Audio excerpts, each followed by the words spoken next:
Hi, my name is Chloe Wenzel, and when I first saw this assignment, I got a little bit of anxiety because I really don't like public speaking. I've never liked giving speeches in school or just even talking in front of groups, big groups and small groups. I've just never liked it because I've always been shy and I've always been an introvert. So I wish I was more outgoing and more confident, but never really have been. But I'm going to have to get over that because public speaking is a very big part of pretty much any occupation these days.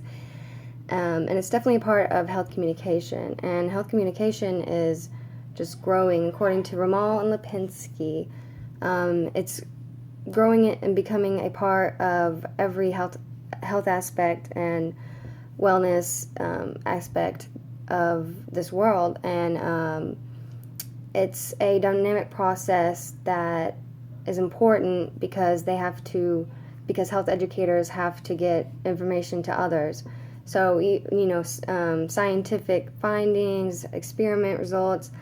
There needs to be more than just online journals or books published. They need to be able to give speeches and like TED Talks and be able to present their findings to others so others can use what they talk about in their speech and spread the ideas and knowledge. And so it's a very important part of health communication.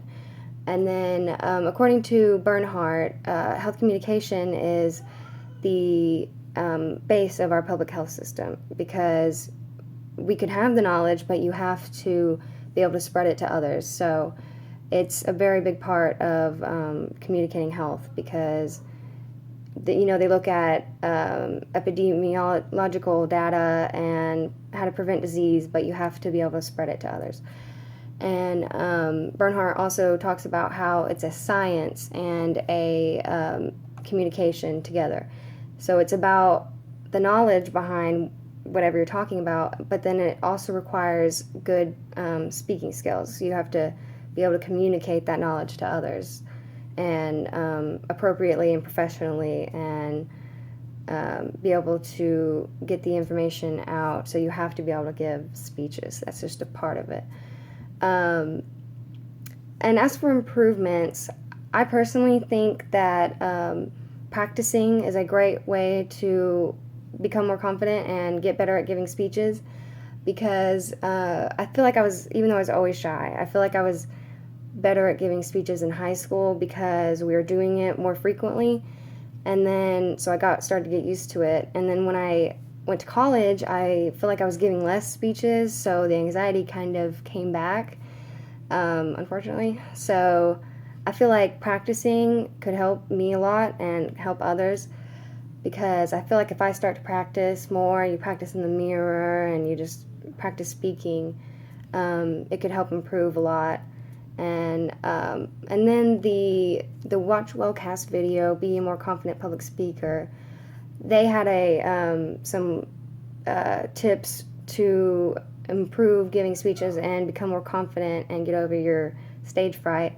They had the triple P process, which the first P is to prepare.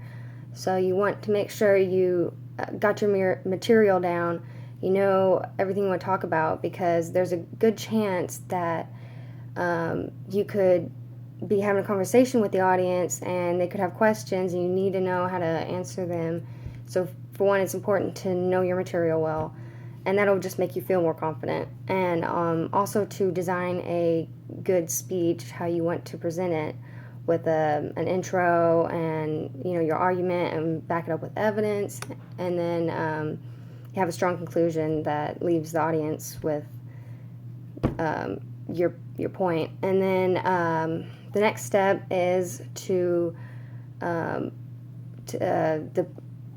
posture and physicality, which is to stand strong, stand confident, don't just meander around, and always look calm and professional. And then that kind of goes into the next P, which is to pander to your audience, which means, for one, to again act calm and confident, like you know what you're doing, and just talk naturally, like you're having a conversation, and even be funny. You know, drop jokes if you have some, and just know to not be too serious, and that you can relate to your audience more if you're communicating with them well. So I think those are important aspects of becoming a good public speaker, and I think that's a good way to improve on speeches. So thank you.